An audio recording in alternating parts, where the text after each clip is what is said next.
Hello बच्चों, देखिए आप सभी का अपना प्यारा सा YouTube channel toppers classes SSS में फिर से एक बार पुनः स्वागत है। अभी हम लोग जैक बोर्ड एग्ज़ाम 2025 के लिए क्लास 12th यानी क्लास 12 इकोनॉमिक्स में most very very important 3 marks वाला क्वेश्चन आंसर को पढ़ेंगे, जो माइक्रो एवं मैक्रो दोनों बुक से रहेगा क्लास 12 इकोनॉमिक्स से। तो चलिए वीडियो को शुरू करते हैं। अभी हम लोग जितना क्वेश्चन पढ़ेंगे सारा एग्जाम में आया हुआ इंपॉर्टेंट क्वेश्चन है, सारा पिछले सालों में एग्जाम में आया हुआ क्वेश्चन है और जो इस बार आने वाला है। ठीक है, इंपॉर्टेंट क्वेश्चन है। देखिए पहला क्वेश्चन है, क्वेश्चन नंबर 1, उत्पादन संभावना वक्र की क्या मान्यताएं हैं। ये क्वेश्चन जैक 2015 में दिया था। उत्पादन संभावना वक्र की क्या मान्यताएं हैं। ठीक है, जैक 2015 में आ चुका है। क्वेश्चन क्या बोला, उत्पादन संभावना वक्र की क्या मान्यताएं हैं। मान्यताएं मतलब होता है आवश्यक शर्त या आवश्यक बात। कोई नियम या थ्योरी को लगाने के लिए जो बात हमको स्थिर रखना पड़ता है, जो बात हमको मान लेना पड़ता है कि यह स्थिर रहेगा, आवश्यक शर्त को बोलते हैं मान्यता। ठीक है, तो उत्पादन संभावना वक्र की निम्नलिखित मान्यताएं हैं। पहला, उत्पादन के साधनों की मात्रा स्थिर है किंतु उन्हें सीमित मात्रा में एक प्रयोग से दूसरे प्रयोग में हस्तांतरित किया जा सकता है। क्या समझे, अर्थव्यवस्था में ना संसाधनों की मात्रा स्थिर है लेकिन उसको सीमित मात्रा में, मतलब उतने राशि को, उतने पैसा को हम एक प्रयोग से दूसरे प्रयोग में हस्तांतरित कर सकते हैं। दूसरा पॉइंट है, अर्थव्यवस्था में उपलब्ध सभी साधनों का पूर्ण एवं कुशलतम प्रयोग किया जा रहा है। यानी जब हम लोग उत्पादन संभावना वक्र पढ़ते हैं तो उत्पादक के पास जो साधन होता है वो दो वस्तु के उत्पादन में लगाता है। तो दो वस्तु के उत्पादन में लगाता है ना, तो वो चयन करता है, कभी एक्स में ज़्यादा तो वाई में कम, वाई में ज़्यादा एक्स में कम। लेकिन जब जोड़ेंगे ना, जब हम जोड़ेंगे तो प्रत्येक स्टेप में देखेंगे कि सभी साधनों का पूर्ण रूप से यूज किया गया और कुशलतम प्रयोग किया गया। पूर्ण माने पूरा पूरा, प्रत्येक में देखिएगा सेम सेम आएगा, पूरा पूरा यूज हुआ साधन का और उसका ठीक ढंग से उचित प्रयोग हुआ, माना कुशलतम प्रयोग हुआ। आगे पढ़िए, उत्पादन की तकनीक स्थिर है जिसमें कोई परिवर्तन नहीं होता है। यानी एक बार में उत्पादन करने का तरीका, तकनीक भी स्थिर रहेगा, जो चेंज नहीं होगा, परिवर्तन नहीं होगा। ठीक है, जिसमें कोई परिवर्तन नहीं होता है। आगे, अर्थव्यवस्था में केवल दो वस्तुओं एक्स एवं वाई का उत्पादन किया जा रहा है। हम लोग जब उत्पादन संभावना वक्र पढ़ते हैं ना, तो एक्स एक्सिस में लेते हैं गुड्स एक्स यानी वस्तु एक्स, जैसे लिए थे चना, और वाई एक्सिस में लेते हैं गुड्स वाई यानी वस्तु वाई, जैसे लिए थे गेहूं। तो एक बार में अर्थव्यवस्था में दो वस्तु का उत्पादन करते हैं उत्पादन संभावना वक्र में। तो बोलिए मान्यता माने क्या होता है, आवश्यक शर्त, आवश्यक बात। तो उत्पादन संभावना वक्र में ऐसा क्या क्या बात था जो स्थिर रहा, जो चेंज नहीं हुआ, उसी को बोलेंगे मान्यताएं। उत्पादन के साधनों की मात्रा स्थिर था लेकिन उसको सीमित मात्रा में एक प्रयोग से दूसरे प्रयोग में ट्रांसफर कर सकते हैं। उसके बाद अर्थव्यवस्था में उपलब्ध सभी साधनों का पूर्ण एवं कुशलतम प्रयोग किया जा रहा था। उसके बाद उत्पादन की तकनीक स्थिर है, तरीका यानी उत्पादन करने का जो तकनीक है, टेक्नोलॉजी है, वो भी स्थिर है एक बार में, जिसमें कोई परिवर्तन नहीं होगा। और अर्थव्यवस्था में केवल दो वस्तुओं एक्स एवं वाई का उत्पादन किया जा रहा है, एक वो एक्स एक्सिस में, दूसरा वाई एक्सिस में। ठीक है, एक साथ दो होगा, दो से अधिक वस्तु नहीं होगा, दो ही होगा। ठीक है, चलिए आगे चलिए। अगला क्वेश्चन है 2 नंबर, मांग के नियम का क्या क्या अपवाद है। क्या बोला, मांग के नियम का क्या क्या अपवाद है। अपवाद मतलब जहां पर मांग का नियम लागू नहीं होगा, मांग का नियम फेल हो जाएगा। ये क्वेश्चन जैक 2020 में दिया है, जैक 2020 में। ठीक है, मांग के नियम का क्या क्या अपवाद है। तो पहले जानना पड़ेगा मांग का नियम है क्या। हम लोग जानते हैं अन्य बातों के समान रहने पर जब किसी वस्तु की कीमत बढ़ती है तो उसकी मांग घट जाती है और कीमत घटने पर उसकी मांग बढ़ जाती है। यानी कीमत बढ़ता है तो मांग यानी खरीदारी घट जाता है, और कीमत घटता है तो मांग यानी खरीदारी बढ़ जाता है। मतलब कीमत और मांग में उल्टा संबंध है, विपरीत। दाम ज़्यादा मांग कम, दाम कम तो मांग ज़्यादा। तो कीमत और मांग में होता है विपरीत संबंध, जिसके कारण मांग वक्र का ढाल बाएं से दाएं नीचे की ओर गिरता है। ये हम लोग पढ़े हैं। तो उसका अपवाद क्या क्या हो, अपवाद मतलब जहां पर यह बात लागू नहीं होगा, जहां पर अधिक कीमत होने पर मांग कम होता है और कीमत कम होने पर मांग ज़्यादा होता है, ये मांग का नियम है। लेकिन यह बात जहाँ लागू नहीं होगा, जहाँ सेटिस्फाई नहीं होगा, उसको बोलेंगे अपवाद। ठीक है, पहला बात है, जीवन के अनिवार्य वस्तुओं जैसे चावल, आटा, नमक, कपड़ा आदि पर मांग का नियम लागू नहीं होती है, क्योंकि इन वस्तुओं की कीमत बढ़ने या घटने पर भी मांग में कोई प्रभाव नहीं पड़ती है। क्या समझे, जीवन का जो अनिवार्य वस्तु होता है, जिसको हम लोग डेली लाइफ में यूज करते हैं, दिन प्रतिदिन यूज करते हैं, आवश्यक वस्तु, अनिवार्य वस्तु, जैसे हो गया चावल, आटा, नमक, कपड़ा, दवाई, ये सब पर न मांग का नियम लागू नहीं होगा। मतलब ये सब वस्तु पे बोलेंगे कि कीमत बढ़ने से मांग घट जाएगा और कीमत घटने से मांग बढ़ जाएगा, ऐसा नहीं होगा। मांग का नियम जो है वो फॉलो नहीं होगा। कीमत अधिक हो चाहे कम हो, इसका मांग आप करिएगा। इसका मांग आपको करना पड़ेगा, क्योंकि ये जीवन का अनिवार्य वस्तु है। जीवन जीने के लिए यह जरूरी है। इसका कीमत बढ़ेगा या घटेगा, मांग में कोई प्रभाव नहीं पड़ेगा। आगे चलिए, अगला पॉइंट है बी नंबर, बी पढ़िए। शादी विवाह या अन्य शुभ अवसरों पर भी मांग का नियम लागू नहीं होती है, क्योंकि ऐसे त्योहारों पर वस्तुओं की कीमत बढ़ने पर भी उनकी मांग में कोई विशेष कमी नहीं होती। देखिए, जब शादी विवाह का मौसम हो या कोई अन्य शुभ अवसर हो, जैसे मान लीजिए अभी आ रहा है होली, तो होली में रंग का दाम बढ़ जाएगा तो क्या आदमी रंग कम खेलेगा, रंग का प्रयोग कम करेगा? नहीं, ऐसा नहीं हो सकता। रक्षाबंधन में क्या आदमी राखी कम पहनेगा जब दाम बढ़ जाएगा? तो नहीं, ऐसा नहीं हो सकता।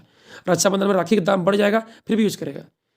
दिवाली में फटका का दाम बढ़ जाता है, आदमी फिर भी फटका फोड़ता है। दुर्गा पूजा में कपड़ा, तो दुर्गा पूजा में कपड़ा का दाम बढ़ जाता है, फिर भी आदमी खरीदता है, पहनता है। इसका मतलब क्या है कि यदि शादी विवाह का मौसम है या अन्य कोई शुभ अवसर है, शुभ त्यौहार है, तो ऐसे त्योहारों पर, मौसमों पर, विशेष त्योहारों पर, विशेष शुभ अवसरों पर कुछ ऐसे वस्तुओं की कीमत बढ़ जाती है, लेकिन उनकी मांग में कोई विशेष कमी नहीं होती है। दाम बढ़ने पर भी आदमी खरीदता है, तो मांग का नियम फॉलो नहीं हुआ। मांग का नियम कहता है दाम बढ़ेगा तो मांग घटेगा, बट ऐसा सिचुएशन में नहीं होगा।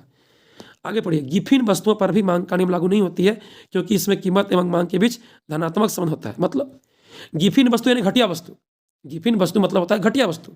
देखिए, घटिया वस्तु होता क्या है? जो मिलता है फुटपाथ में, जो मिलता है हटिया में, कम दाम वाला वस्तु, जिसको गरीब लोग मजबूरी में यूज करता है। बात समझिएगा, घटिया वस्तु में क्या होता है कि जब इसका दाम कम हो जाता है ना, तो लोग इसको खराब सोच के कम खरीदता है। देखिए, वो घटिया वस्तु है, मतलब कम क्वालिटी का है, लो क्वालिटी का है, जो फुटपाथ में हटिया मिलता है। तो जब इसका दाम कम होता है ना या घट जाता है ना, तो लोग को लगता है ये वस्तु खराब है, उसका मांग कम करता है। लेकिन वही वस्तु का जब दाम बढ़ जाता है तो लोग को लगता है कि वस्तु अच्छा है, तो फिर खरीदता है। यानी दाम ज़्यादा होता है तो मांग लोग अधिक करता है, और दाम कम है तो फिर लोग खराब सोच के मांग कम करेगा। यानी कीमत और मांग में हो गया पॉजिटिव संबंध। लेकिन मांग का नियम में तो कीमत और मांग में होता है नेगेटिव संबंध, यहाँ हो गया पॉजिटिव संबंध, मतलब मांग का नियम को फॉलो नहीं किया। ठीक है, गिफिन वस्तुओं पर भी मांग का नियम लागू नहीं होती, याद रखिएगा। आपको एग्जाम में ऑब्जेक्टिव क्वेश्चन दे सकता है कि कौन सा वस्तु पर मांग का नियम लागू नहीं होती? गिफिन वस्तु पर, घटिया वस्तु पर। और किस पे होती है? सामान्य वस्तु पर, यानी श्रेष्ठ वस्तु पर, उच्च कोटि वाली वस्तु पर, जो हम लोग यूज करते हैं नॉर्मली, सामान्य वस्तु। ठीक है, श्रेष्ठ वस्तु। आगे पढ़िए, प्रतिष्ठा सूचक वस्तुओं पर भी मांग का नियम लागू नहीं होता है, क्योंकि समाज के अमीर लोग अपनी प्रतिष्ठा के लिए अधिक कीमत वाली वस्तु अधिक खरीदते हैं और कम कीमत वाली वस्तु कम खरीदते हैं। देखिए, प्रतिष्ठा सूचक वस्तु क्या होता है? यानी बहुमूल्य वस्तु, जो समाज का अमीर लोग अपना प्रतिष्ठा, अपना सम्मान के लिए प्रयोग करता है। जैसे AC, cooler, fridge, iPhone, car, ये सब हो गया बहुमूल्य वस्तु, यानी प्रतिष्ठा सूचक वस्तु। सोना चांदी हीरा का अंगूठी पहनेगा, चैन पहनेगा, वो अपना, उसका सम्मान है, एक तो प्रतिष्ठा है। हम अमीर है तो लोग जानेंगे कैसे? तो समाज में मेरा एक मान है, मेरा एक सम्मान है, प्रतिष्ठा है, उसको बनाए रखना है। इसलिए अमीर लोग अधिक कीमत वाला वस्तु अधिक खरीदता है और कम कीमत वाला वस्तु कम खरीदता है। तो मांग का नियम कहाँ लागू होगा? अमीर लोग देखिएगा अधिक दाम वाला वस्तु अधिक खरीदता है, क्योंकि उसका सम्मान का विषय है। यदि कोई अमीर है और कम दाम वाला वस्तु खरीद लेगा, दूसरा कोई देख लेगा तो क्या सोचेगा उसके बारे में? दूसरा कोई देख लेगा तो उसके बारे में क्या सोचेगा कि इतना पैसा वाला है फिर भी कौन तो खरीदता है। यानी वो अपना सम्मान, प्रतिष्ठा के लिए, उसको बनाए रखने के लिए अधिक दाम वाला वस्तु को अधिक खरीदता है, और जो कम दाम वाला वस्तु होता है, जो बिकता है फुटपाथ में या हटिया में, उसको नहीं खरीदता है या कम खरीदता है। यानी अधिक दाम वाला अधिक खरीदेगा, कम दाम वाला कम खरीदेगा। जैसे हीरा, सोना, चांदी, car, scooter, iPhone, AC, cooler, fridge, ये सब। तो बोलिए मांग का नियम फॉलो कहाँ होगा? मांग का नियम कहता है कीमत बढ़ने से मांग कम होगा और कीमत घटने से मांग ज़्यादा होगा। हुआ कहाँ? ठीक है, तो प्रतिष्ठा सूचक वस्तु यानी बहुमूल्य वस्तु जो समाज का अमीर लोग यूज करता है, उस पर भी मांग का नियम लागू नहीं होता है। तो कहाँ कहाँ नहीं होता है? जीवन के अनिवार्य वस्तु पर नहीं होता है, चावल, आटा, नमक, कपड़ा में। ठीक है, दवाई में। शादी विवाह या कोई अन्य शुभ अवसर त्यौहार पर नहीं होता है। गिफिन वस्तु, घटिया वस्तु पर नहीं होता है, और प्रतिष्ठा सूचक बहुमूल्य वस्तु पर नहीं होता है, जो समाज का अमीर लोग यूज करता है। आगे चलिए, अगला क्वेश्चन है अल्पकालीन उत्पादन फलन एवं दीर्घकालीन उत्पादन फलन में अंतर बताइए। ये क्वेश्चन जैक 2023 में और इससे पहले भी आ चुका है। जैक 2023 में आया है और इससे पहले भी आ चुका है। ठीक है, अल्पकालीन उत्पादन फलन एवं दीर्घकालीन उत्पादन फलन में अंतर बताइए। पहले बांट देना है, एक तरफ अल्पकालीन उत्पादन फलन, दूसरा तरफ दीर्घकालीन उत्पादन फलन। ठीक है, समझिएगा। अल्पकालीन माने अल्प समय। बोलिए, उत्पादन करते समय जब आपके पास समय कम है और आपको उत्पादन में परिवर्तन लाना है, उत्पादन को बढ़ाना है, तो क्या कीजिएगा? कम टाइम में बिल्डिंग तो बनेगा नहीं, कम टाइम में एक्स्ट्रा मशीन आएगा नहीं, कम टाइम में क्या करता है, जमीन खरीदेंगे नहीं, खरीद नहीं पाएंगे हम, कम टाइम में इसका व्यवस्था करना मुश्किल है। ज़मीन पे, बिल्डिंग पे, मशीन पे अधिक पैसा लगता है और कम टाइम में उसका व्यवस्था करना मुश्किल है। तो अब क्या कीजिएगा, आपको उत्पादन को बढ़ाना है, उत्पादन में परिवर्तन लाना है, तो अब क्या कीजिएगा, एक्स्ट्रा लेबर, एक्स्ट्रा कच्चा माल बढ़ा दीजिएगा ताकि कुछ उत्पादन बढ़ जाए। कुछ उत्पादन को बढ़ाने के लिए आप कुछ एक्स्ट्रा लेबर लगा दीजिएगा, एक्स्ट्रा कच्चा माल लगा दीजिएगा। तो अल्पकाल में क्या होता है, समय कम होने के कारण कुछ साधन स्थिर रहता है, कुछ साधन होता है परिवर्तनशील, यानी साधन दो भाग में बढ़ जाता है, कुछ स्थिर कुछ परिवर्तनशील। ठीक है, उसमें उत्पादन का पूरा पैमाना चेंज नहीं होगा, यानी जो उत्पादन में साधन का पूरा माप है, जमीन, बिल्डिंग, मशीन, कच्चा माल, पूंजी, क्या बोलते हैं, लेबर, इसमें सब चेंज नहीं होगा, कुछ चेंज होगा और कुछ फिक्स रह जाएगा। तो उत्पादन का पूरा पैमाना बदलेगा नहीं, नया उत्पादन फलन प्राप्त होगा नहीं, और सभी साधनों का प्रयोग का अनुपात एक जैसा आएगा नहीं, क्योंकि कोई चेंज हुआ कोई चेंज नहीं हुआ, जो चेंज हुआ उसका प्रयोग ज़्यादा हो गया, जो चेंज नहीं हुआ उसका प्रयोग कम हुआ, स्थिर रहा। तो सबका अनुपात आएगा परिवर्तनशील, एक जैसा नहीं आएगा, किसी का ज़्यादा किसी का कम। अब आइए दीर्घकाल में क्या होगा कि टाइम ज़्यादा है, समय ज़्यादा है, तो आप इच्छा अनुसार उत्पादन के सभी साधनों को परिवर्तित कर सकते हैं। आप एक उत्पादक हैं, आपके पास टाइम ज़्यादा है, तो आप एक्स्ट्रा बिल्डिंग, एक्स्ट्रा ज़मीन, extra machine, extra labour, extra कच्चा माल, एक्स्ट्रा पूंजी बढ़ा सकते हैं, लगा सकते हैं। यानी दीर्घकाल में समय अधिक होता है तो कोई भी साधन स्थिर नहीं होता है, सबका सब परिवर्तनशील होता है, और उत्पादक को नया उत्पादन फलन प्राप्त होता है। उत्पादक का उत्पादन पैमाना पहले की तुलना में नया मिलता है, पूरा उत्पादन सिस्टम चेंज हो जाता है, क्योंकि सब चेंज हो गया। पढ़िएगा, अल्पकालीन उत्पादन फलन पढ़िए। इसमें कुछ साधन परिवर्तनशील एवं कुछ साधन स्थिर होते हैं। इसमें उत्पादन का पूरा पैमाना नहीं बदलता है, इसमें साधनों के प्रयोग का परिवर्तनशील अनुपात पाया जाता है, कोई ज़्यादा कोई कम। इसे परिवर्तनशील अनुपात का नियम कहते हैं। क्यों? क्योंकि इसमें सिर्फ परिवर्तनशील साधन ही चेंज हुआ, स्थिर साधन चेंज नहीं हुआ, और इसमें सभी साधनों का प्रयोग का अनुपात एक जैसा नहीं होगा, अलग अलग होगा। स्थिर साधन तो स्थिर रह गया, अब परिवर्तनशील आगे बढ़ गया, तो सबका जब निकालेंगे रेशियो अनुपात तो अलग अलग आएगा, स्थिर का कम आएगा, परिवर्तनशील का ज़्यादा आ जाएगा। इधर देखिए, दीर्घकाल में पढ़िए, दीर्घकालीन उत्पादन फलन। इसमें सभी साधन परिवर्तनशील होते हैं, कोई भी स्थिर नहीं होता है, सबका सब परिवर्तनशील। इसमें उत्पादन का पूरा पैमाना बदल जाता है। इसमें साधनों के प्रयोग का एक समान अनुपात पाया जाता है, क्योंकि सब चेंज हुआ तो सब एक बराबर में हुआ, एक रेशियो में हुआ, एक समान अनुपात पाया जाएगा। पूरा उत्पादन पैमाना बदलेगा, इससे पैमाने का प्रतिफल नियम कहते हैं, क्योंकि पूरा पैमाना में परिवर्तन हो गया। पैमाने का प्रतिफल मतलब पूरा पैमाना में परिवर्तन हो गया, पूरा पैमाना बदल गया। ठीक है, चलिए आगे देखिए।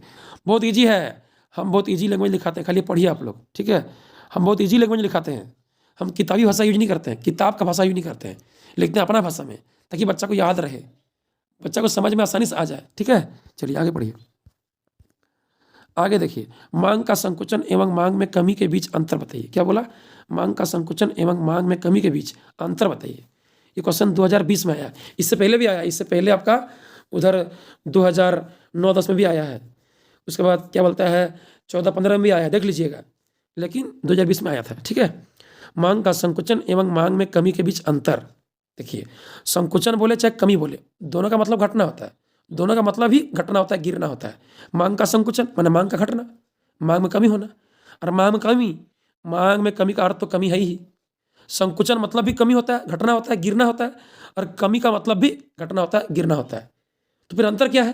देखिए, बाजार में कोई वस्तु का मांग जब घटता है और यदि उसका कारण कीमत है कि कोई वस्तु का कीमत बढ़ गया तो उसका मांग कम होने लगा, तो उसको बोलेंगे मांग का संकुचन। हम क्या बोले? बाजार में कोई वस्तु का मांग घट गया, मांग में कमी आ गया, और उसका कारण कीमत है, माने कीमत बढ़ने के चलते मांग कम हुआ, तो उसको बोलेंगे मांग का संकुचन। आगे देखिए, बाजार में कोई वस्तु का मांग को प्रभावित करने वाला कारक सिर्फ कीमत नहीं है, कीमत के साथ साथ आय स्तर होता है। आय स्तर, जब व्यक्ति का आय ज़्यादा होता है मांग अधिक करता है, आय कम होता है तो मांग कम करता है। उपभोक्ता की रुचि भी होता है, जब रुचि पसंद ज़्यादा होगा वस्तु पे तो ज़्यादा मांग करेगा, रुचि पसंद कम होगा वस्तु पे तो मांग कम करेगा।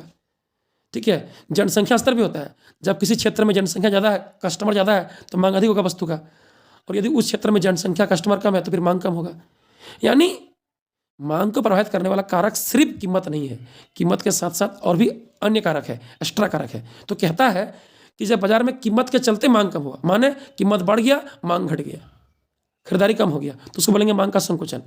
लेकिन जब मांग में कमी होगा, मांग घटेगा, लेकिन कीमत के चलते नहीं, हो सके उपभोक्ता का आय में कमी हो गया, व्यक्ति का इनकम घट गया, पैसा घट गया, तो मांग कम कर रहा है। वस्तु पर रुचि कम है तो व्यक्ति मांग कम कर रहा है। उस क्षेत्र की जनसंख्या कम है तो व्यक्ति मांग कम कर रहा है। मौसम खराब है, ठंडा का दिन है तो आइसक्रीम का मांग कम हो रहा है। यानी अन्य कारक के चलते मांग घट रहा है तो उसको बोलेंगे मांग में कमी। पढ़िए मांग का संकुचन। पहला पॉइंट, अन्य बातों के समान रहने पर जब केवल कीमत के कारण वस्तु की मांग घटती है तो उसे मांग का संकुचन कहते हैं। देखिए केवल कीमत के चलते जब मांग घटेगा तो उसको बोलेंगे मांग का संकुचन।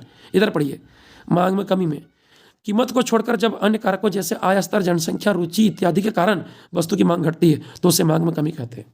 बुझे, बाजार में मांग सिर्फ कीमत के चलते नहीं घटता है, दाम के चलते भी घटता है और दाम को छोड़कर अन्य कारक के चलते भी घटता है। आगे पढ़िए 2 नंबर। देखिए मांग का संकुचन में क्या बोला कि कीमत के चलते मांग घटेगा। तो कब?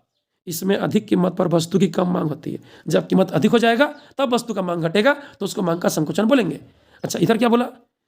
मांग में कमी में बोल रहा है कि कीमत के चलते मांग नहीं घटा है, व्यक्ति का आय कम हो गया, रुचि कम हो गया, जनसंख्या कम हो गया, मौसम खराब है इसलिए मांग कम हो रहा है। मतलब वस्तु का दाम वही है लेकिन मेरा इनकम घट गया, वस्तु पर रुचि कम हो गया, रुचि पसंद नहीं हो रहा है वस्तु, या जनसंख्या कस्टमर कम है तो उसी दाम पे वस्तु का दाम वही है और उसी दाम पे मांग घट जाएगा। पढ़िए इसमें उसी कीमत पर वस्तु की कम मांग होती है। बुझें, इसमें अधिक कीमत पर कम मांग होगा मांग का संकुचन में।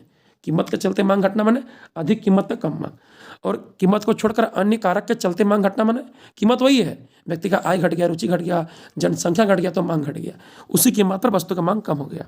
आगे पढ़िए, आगे देखिएगा पॉइंट नंबर सी, इसमें मांग वक्र बदलती नहीं है बल्कि एक ही मांग वक्र में बिंदु नीचे से ऊपर की ओर संचलित होती है। संचलित मतलब विस्थापित। पढ़िएगा, बोला कि इसमें मांग वक्र बदलती नहीं है तो क्या होता है, एक ही मांग वक्र में बिंदु नीचे से ऊपर की ओर चल जाता है।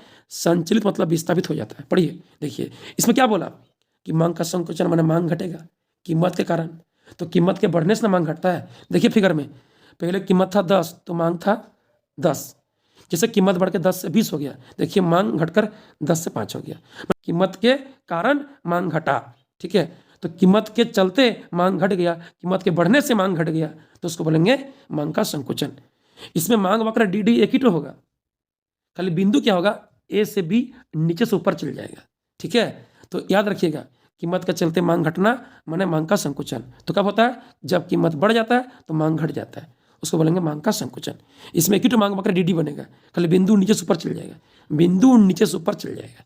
इधर देखिए इसमें मांग वक्र बदल जाती है, यानी मांग वक्र नीचे बाएं और खिसक जाती है। कैसे? देखिए इसमें दाम वही रहेगा, बढ़िया समझिएगा। गर्मी में आइसक्रीम का दाम 10 रुपया और मांग था 500, यानी मांग था क्यू, यानी पॉइंट ए था, पॉइंट ए डी डी। ठंडा में आइसक्रीम का दाम 10 है लेकिन ठंडा का दिन है तो ठंडा के दिन में आदमी गर्म चीज़ खाएगा, ठंडा चीज़ नहीं खाएगा, तो दाम वही है 10 रुपया दाम पर पहले मांग 500 था, यानी पॉइंट ए होगा, डी डी मांग वक्र होगा। आज क्या है, दाम 10 है लेकिन मांग आज 50 हो गया, 500 से 50 हो गया तो वही दाम पर मांग घट गया। ठीक है, देखिए मांग घट के Q1 हो गया, यानी बिंदु बी आ गया, D1 D1 बन गया। ठीक है, चलिए यानी इसमें मांग वक्र बदल जाएगा और मांग वक्र नीचे बाएं और खिसक जाएगा। ठीक है, मांग वक्र चेंज हो जाएगा, ए से बी, डी डी से D1 D1 हो जाएगा, नीचे बाएं और खिसक जाएगा। ठीक है, चलिए आगे चलिए, आगे पढ़िए। आगे सवाल नंबर 5, स्पष्ट एवं अस्पष्ट लागतों में क्या अंतर है? देखिए क्वेश्चन में ही तो अंतर है, क्वेश्चन में ही तो अंतर है, आंसर है स्पष्ट एवं अस्पष्ट लागतों में क्या अंतर है। ये क्वेश्चन दिया था जैक 2017 में जब एग्जाम हम दिए थे। ठीक है, जब एग्जाम हम दिए थे तब क्वेश्चन दिया था स्पष्ट एवं अस्पष्ट लागत में क्या अंतर है। देखिए क्वेश्चन ही आपको आंसर दे देगा। स्पष्ट लागत मतलब हम उत्पादन कर रहे हैं तो उत्पादन प्रक्रिया में बहुत सारा साधन का जरूरत पड़ता है, लेबर, कच्चा माल, बिल्डिंग, मशीन, पूंजी, तो ये सारा चीज़ यदि हम बाहरी व्यक्ति से लिए हैं, भाड़ा में लिए हैं, खरीदे हैं तो हमको फिर पैसा खर्चा करना पड़ेगा। बाहरी व्यक्ति जिससे भाड़ा में लिए खरीदे हैं उसको हमको डायरेक्ट प्रत्यक्ष रूप में पेमेंट करना पड़ेगा, यानी मेरा खर्चा क्लियर है, मेरा खुद का कुछ नहीं है, सब हम भाड़ा में लिए या हम दूसरों से लिए खरीदे हैं, तो फिर हमको ये खर्चा डायरी में लिखना पड़ेगा कि हम इसको इतना रुपया दिए, उसको इतना रुपया दिए। तो बोलता है स्पष्ट या तो व्यक्त लागत है जिसको हम व्यक्त कर सकते हैं, स्पष्ट है जो मैंने खर्चा क्लियर हुआ है, रियल में हुआ है। ऐसे सभी खर्च जिनका भुगतान उत्पादक द्वारा उत्पादन प्रक्रिया के दौरान दूसरों को यानी बाहरी व्यक्तियों को उसके उत्पत्ति के साधनों की सेवाओं को खरीदने या किराए पर लेने के लिए करना पड़ता है, स्पष्ट लागतें कहलाती है। उदाहरण के लिए कच्चे माल पर खर्च, श्रमिक की मजदूरी, भूमि या बिल्डिंग का किराया, उधार ली गई पूंजी पर ब्याज आदि। बोलिए, अब बाहर से कच्चा माल खरीद रहे हैं किसान से, लेबर लगा रहे हैं तो मजदूरी देना पड़ेगा, भूमि या बिल्डिंग किराए में ले रहे हैं भाड़ा देना पड़ेगा, उधार ले रहे हैं पूंजी बैंक से महाजन से ब्याज देना पड़ेगा। बोलिए, इसका मतलब बाहरी व्यक्ति से आप सामान खरीद रहे हैं या तो भाड़ा में ले रहे हैं तो आपको उसका पेमेंट डायरेक्ट करना पड़ेगा, यानी खर्चा स्पष्ट है। खर्चा को आपको डायरी में लिखना पड़ेगा, ये खर्चा व्यक्त है, मतलब क्लियर है, स्पष्ट है, इससे आप बच नहीं सकते हैं। ठीक है, आगे पढ़िएगा, आगे पढ़िए। अस्पष्ट, अस्पष्ट या अव्यक्त लागतें जिसको हम व्यक्त नहीं कर सकते हैं, अस्पष्ट है। ये कब होगा? जब मेरा अपना खुद का पूंजी होगा, खुद का बिल्डिंग होगा, खुद का मशीन होगा। तो बोलिए, दूसरों को हम भाड़ा या किराया या उसका मूल्य डायरेक्ट प्रत्यक्ष रूप से चुकाते हैं? नहीं चुकाते हैं। तो मेरा अपना भी चीज़ का एक मूल्य होता है, लेकिन उसका हम अंदाज लगाते हैं, वो क्लियर नहीं होता है, क्योंकि हम दूसरों को क्लियर दिए नहीं है। हम ये बात डायरी में नहीं लिखेंगे, इसका मतलब वो अस्पष्ट है, वो क्लियर नहीं है, वो अव्यक्त है, जिसको हम व्यक्त नहीं कर सकते हैं, क्योंकि दूसरों को डायरेक्ट हम दिए नहीं है, दूसरों को हम डायरेक्ट प्रत्यक्ष रूप से दिए नहीं, तो वह अस्पष्ट है, अव्यक्त है, जो क्लियर नहीं है, जिसको हम व्यक्त नहीं कर सकते हैं। पढ़िए, ऐसे सभी खर्च जिनका भुगतान उत्पादक द्वारा उत्पादन प्रक्रिया के दौरान प्रत्यक्ष यानी सीधे रूप से दूसरों को नहीं करना पड़ता है, और अस्पष्ट लागतें कहलाती है। यानी एक उत्पादक की स्वयं की सेवा का मूल्य अस्पष्ट लागत होती है, जैसे उत्पादक की अपनी स्वयं की बिल्डिंग या मशीन का किराया, स्वयं की पूंजी का ब्याज आदि। अस्पष्ट में सब चीज़ दूसरों से लेते हैं तो देना पड़ेगा प्रत्यक्ष रूप से, ये खर्चा क्लियर है, स्पष्ट है। और अस्पष्ट में क्या है? खुद का मेरा अपना जमीन बिल्डिंग है तो उसका भाड़ा किसको देंगे? तो उसका भाड़ा ऐड होगा वस्तु का मूल्य में जब बेचेंगे तो, लेकिन क्लियर नहीं है, एग्जैक्ट नहीं होगा, क्योंकि हम किसी को प्रत्यक्ष रूप से डायरेक्ट दिए नहीं है। स्वयं की पूंजी का ब्याज, स्वयं की पूंजी का ब्याज जोड़ेंगे, स्वयं का गाड़ी का भाड़ा जोड़ेंगे, लेकिन अंदाज लगाएंगे, हम क्लियर नहीं दिए, ये अस्पष्ट है, ये अव्यक्त है। ठीक है, चलिए आगे पढ़िए। आगे देखिए सवाल नंबर 6, मांग एवं पूर्ति दोनों के परिवर्तन का संतुलन मूल्य पर क्या प्रभाव पड़ता है? ये क्वेश्चन बहुत बार दिया है जैक 2014 में, 2020 में। ठीक है, देखिए, मांग एवं पूर्ति, मांग माने होता है खरीदारी, पूर्ति माने बिक्री। मांग करता है कस्टमर यानी खरीदता है, पूर्ति करता है दुकानदार यानी पूर्ति करता है, माने बेचता है दुकानदार। दोनों के परिवर्तन का संतुलन मूल्य पर क्या प्रभाव पड़ेगा? देखिए, बात समझिएगा थोड़ा सा। जब कोई वस्तु का पूर्ति से अधिक मांग बढ़ेगा ना, जब पूर्ति से अधिक मांग हो जाएगा तो यानी उसका दाम बढ़ेगा। बोलिए, दुकानदार जितना सेल करना चाह रहा है, बेचना चाह रहा है, हम उससे अधिक मांग करेंगे, खरीदना चाहेंगे, तो फिर हमको दाम अधिक देना पड़ेगा। और जब मांग से अधिक पूर्ति होगा, यानी हम जितना खरीदना चाह रहे हैं, जितना मांग करना चाह रहे हैं, दुकानदार उससे बेसी पूर्ति करना चाह रहा है, बेचना चाह रहा है, तो फिर उसको दाम कम करना पड़ेगा। मतलब क्या समझे? जब मांग ज़्यादा होगा तो दाम ज़्यादा, और जब मांग कम होगा तो दाम कम। ठीक है, जब पूर्ति अधिक करना है तो दुकानदार को दाम कम करना पड़ेगा, और जब पूर्ति वो कम करना चाहेगा तब यानी कि दाम अधिक रहेगा। बुझे? पढ़िए, मांग एवं पूर्ति दोनों के परिवर्तन का संतुलन मूल्य पर क्या प्रभाव पड़ता है? तो आंसर में केस ए, ठीक है, केस ए हम लोग मान लेंगे, स्थिति ए में मान लेंगे कि जब मांग एवं पूर्ति दोनों में एक साथ वृद्धि हो, हम लोग पॉइंट ए मानेंगे। देखिए, दोनों के परिवर्तन का संतुलन मूल्य पर क्या प्रभाव पड़ता है? तो पहले ये मान लिए कि जब मांग एवं पूर्ति दोनों में एक साथ वृद्धि हो, जब दोनों बढ़ रहा है, तो जब दोनों बढ़ेगा तो तीन गो स्थिति होगा, हो सके मांग अधिक बढ़ेगा पूर्ति से, हो सके मांग से अधिक पूर्ति बढ़ेगा, हो सके दोनों बराबर बढ़ेगा। पढ़िए, पॉइंट नंबर 1, जब मांग में वृद्धि पूर्ति में वृद्धि की तुलना में अधिक होती है तब संतुलन कीमत में वृद्धि होती है। सिंपल बात है, जब पूर्ति जितना बढ़ेगा उससे अधिक मांग करेंगे हम लोग, उससे अधिक मांग वृद्धि होगा तो फिर दाम बढ़ने लगेगा, दाम में वृद्धि होगा। आगे पढ़िए, जब मांग में वृद्धि पूर्ति में वृद्धि की तुलना में कम होती है तब संतुलन कीमत में कमी होती है। मतलब जितना पूर्ति में वृद्धि और उतना मांग नहीं बढ़ रहा है, तब दुकानदार को पूर्ति बढ़ाने के लिए दाम कम करना पड़ेगा। ठीक है, दुकानदार को वस्तु का दाम कम करना पड़ेगा। आगे बढ़िए, जब मांग एवं पूर्ति दोनों में एक समान दर से वृद्धि होती है तब संतुलन कीमत में कोई परिवर्तन नहीं होती। बोलिए, जब मांग अधिक बढ़ रहा है पूर्ति से, दाम बढ़ जाता है, जब मांग कम बढ़ता है पूर्ति से, दाम घट जाता है। अब बोलिए, जब मांग और पूर्ति दोनों बराबर वृद्धि होगा तो दाम में कुछ होगा? दाम में कोई प्रभाव नहीं पड़ेगा, दाम में कोई परिवर्तन नहीं होगा। जब दोनों एक समान रूप से आगे बढ़ेगा, एक समान दर से बढ़ेगा, तो संतुलन कीमत में कोई प्रभाव, कोई परिवर्तन नहीं होगा। आगे चलिए, देखिए केस बी, यानी केस दूसरा, बी नंबर केस है, स्थिति दूसरा बी नंबर, जब मांग एवं पूर्ति दोनों में एक साथ कमी हो। हम लोग ये मान लिए कि दूसरा स्थिति है बी नंबर, जब मांग एवं पूर्ति दोनों में एक साथ कमी हो। बोलिए, पहला पॉइंट, जब मांग में कमी पूर्ति में कमी की तुलना में अधिक होती है तब संतुलन कीमत में कमी होती है। याद रखिएगा, पूर्ति में जितना कमी हो उससे अधिक यदि मांग कम हो गया, खरीदारी कम हो गया, तो वस्तु का दाम बाजार में घटने लगेगा, घट जाएगा, कमी हो जाएगा। जब मांग में कमी पूर्ति में कमी की तुलना में कम होती है तब संतुलन कीमत में वृद्धि होती है। मतलब जितना मांग में कमी हुआ, पूर्ति में उससे अधिक कमी हो गया, इसका मतलब पूर्ति में जितना कमी हुआ, मांग में उससे कम कमी हुआ, तो इसका मतलब यही होगा कि जब मांग में कम कमी होगा, पूर्ति में अधिक कमी हो जाएगा, तब वस्तु का दाम बढ़ेगा। जब मार्केट में वस्तु सप्लाई कम होता है, स्टॉक कम रहता है, तो दाम बढ़ता है।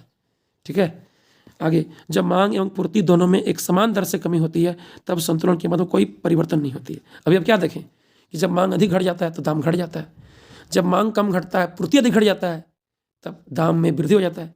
जब मांग एवं पूर्ति दोनों में बराबर कमी होगा, एक समान दर से कमी होगा, तब संतुलन कीमत में कोई प्रभाव, कोई परिवर्तन नहीं होगा। ठीक है, चलिए, यानी एक समान दर से वृद्धि हो चाहे कमी हो, संतुलन कीमत में कोई प्रभाव नहीं पड़ेगा। मांग बढ़ेगा तो दाम बढ़ जाएगा, मांग घटेगा तो दाम घट जाएगा। ठीक है, चलिए याद रखिएगा। और मांग में कमी यदि पूर्ति से अधिक हो गया तो फिर दाम घटेगा, और यदि पूर्ति में कमी से मांग में कमी कम हुआ तो दाम बढ़ेगा, और जब बराबर कमी वृद्धि होगा तो फिर कोई प्रभाव नहीं पड़ेगा। आगे पढ़िएगा, क्वेश्चन नंबर 7 पढ़िए। 7, समष्टि अर्थशास्त्र की दृष्टि से अर्थव्यवस्था के 4 प्रमुख क्षेत्रों का वर्णन करें। क्या बोला? समष्टि अर्थशास्त्र की दृष्टि से अर्थव्यवस्था के 4 प्रमुख क्षेत्रों का वर्णन करें। ये क्वेश्चन एनसीईआरटी में दिया है और दिया था मॉडल सेट में। याद रखिएगा, मॉडल सेट मॉडल पेपर में ये क्वेश्चन दिया था, और ये क्वेश्चन एनसीईआरटी का है, ये क्वेश्चन एनसीईआरटी का भी है। देखिए, ऐसे तो देश की अर्थव्यवस्था का 3 क्षेत्र होता है, प्राथमिक, द्वितीयक, तृतीयक, कृषि, उद्योग, सेवा। लेकिन समष्टि अर्थशास्त्र में अर्थव्यवस्था का 4 क्षेत्र, कितना क्षेत्र? 4 क्षेत्र होता है। पहला है, पहले लिखिएगा, समष्टि अर्थशास्त्र की दृष्टि से अर्थव्यवस्था के 4 प्रमुख क्षेत्र निम्नलिखित है, या इस प्रकार है। पहला है परिवार क्षेत्र या घरेलू क्षेत्र, यानी हाउस होल्ड सेक्टर। बोलिए, परिवार क्षेत्र यानी घरेलू क्षेत्र, हाउस होल्ड सेक्टर में हम लोग आते हैं। तो हम लोग करते क्या हैं?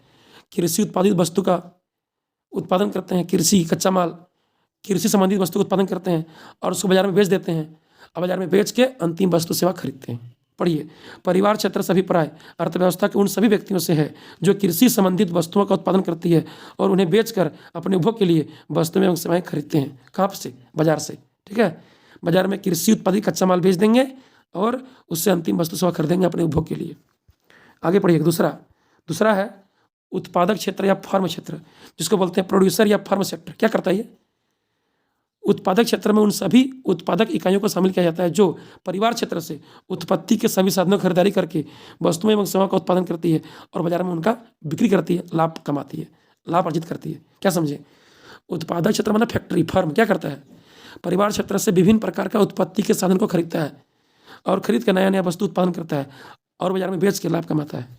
आगे पढ़िए, सरकार क्षेत्र, गवर्नमेंट सेक्टर। ठीक, क्या है गवर्नमेंट? सरकार क्षेत्र से अभिप्राय उस संगठन से है जो जनता को सुरक्षा, कानून, न्याय, पुलिस प्रशासन, शिक्षा, स्वास्थ्य आदि सेवाएं निःशुल्क प्रदान करती है और लोगों की सेवाओं के लिए आर्थिक क्रियाओं का संचालन करती है। ठीक है, सरकार क्षेत्र मतलब क्या होता है? ये एक संगठन है, क्योंकि पुलिस एक नहीं होता है, टीचर एक नहीं होता है, पूरा एक ग्रुप रहता है। हॉस्पिटल में एक डॉक्टर नहीं है, पूरा एक ग्रुप है। पुलिस एक नहीं, पूरा एक ग्रुप है। तो बोलता है सरकार क्षेत्र से अभिप्राय उस संगठन से जो जनता को सुरक्षा, कानून, न्याय, पुलिस प्रशासन, शिक्षा, स्वास्थ्य आदि सेवाएं निःशुल्क मतलब फ्री में प्रदान करती है और लोगों की सेवाओं के लिए आर्थिक क्रियाओं मतलब आय रोजगार का संचालन करती है, नौकरी चाकरी देता है। ठीक है, लोग को आय रोजगार से जोड़ता है अर्थव्यवस्था में। आगे पढ़िए, चौथा है विदेशी क्षेत्र मैंने एक्सटर्नल सेक्टर, मतलब देश के बाहर। विदेशी मैंने क्या? देश के बाहर। एक्सटर्नल मतलब बाहरी।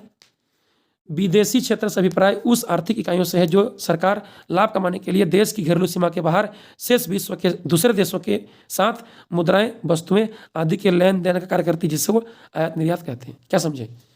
विदेशी क्षेत्र उसको बोलेंगे जिसमें जब एक देश का विश्व के दूसरा देश के साथ संबंध होगा। तो क्या होगा?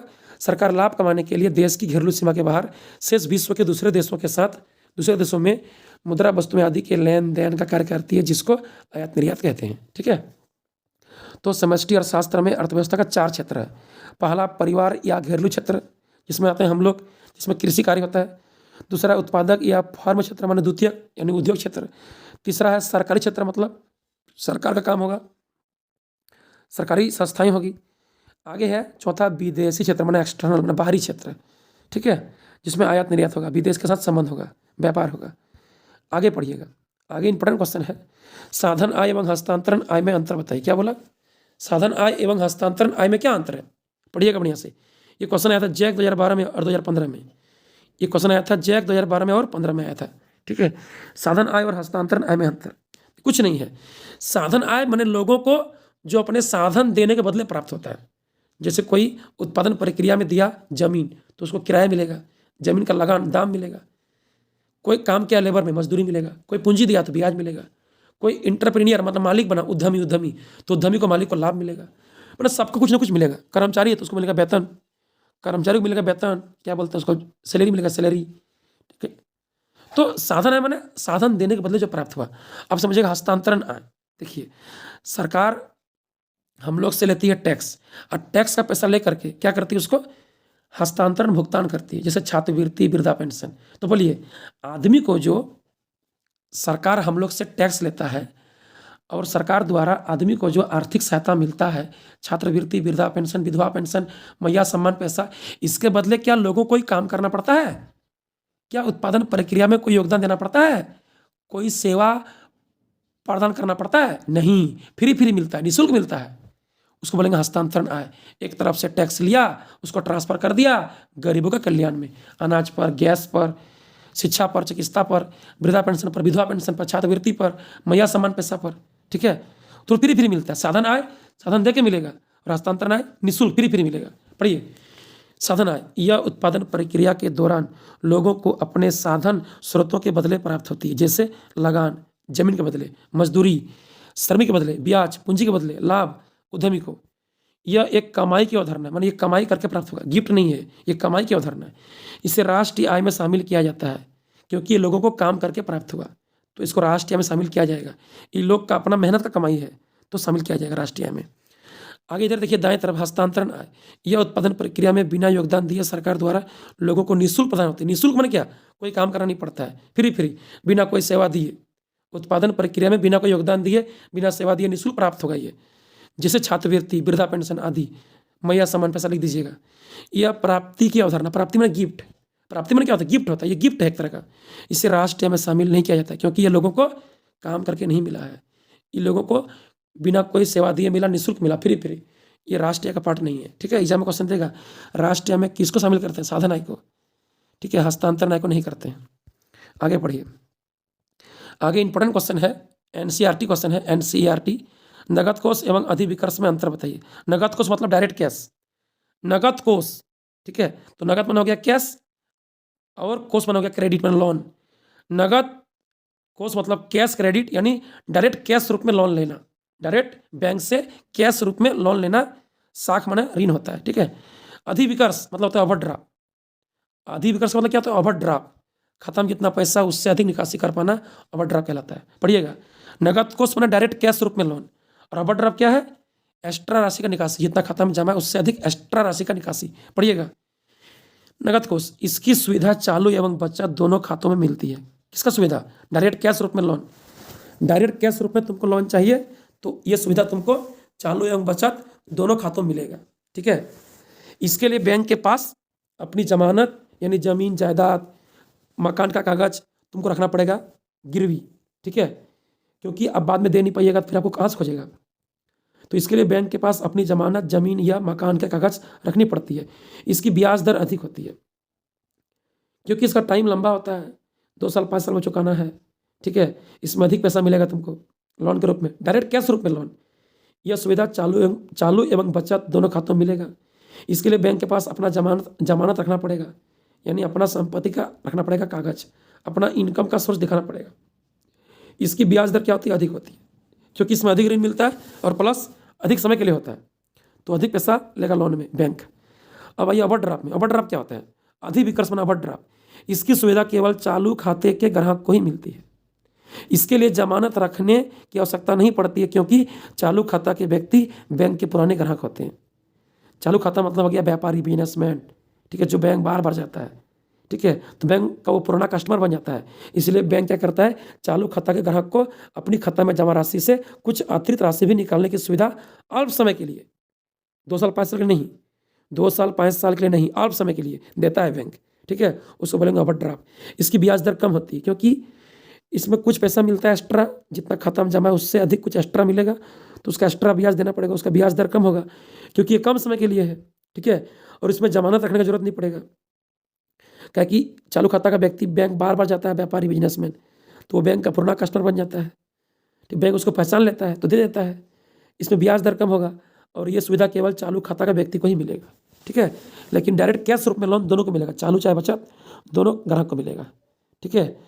आगे चलिए, ईजी है, बहुत ईजी है, आगे पढ़िएगा।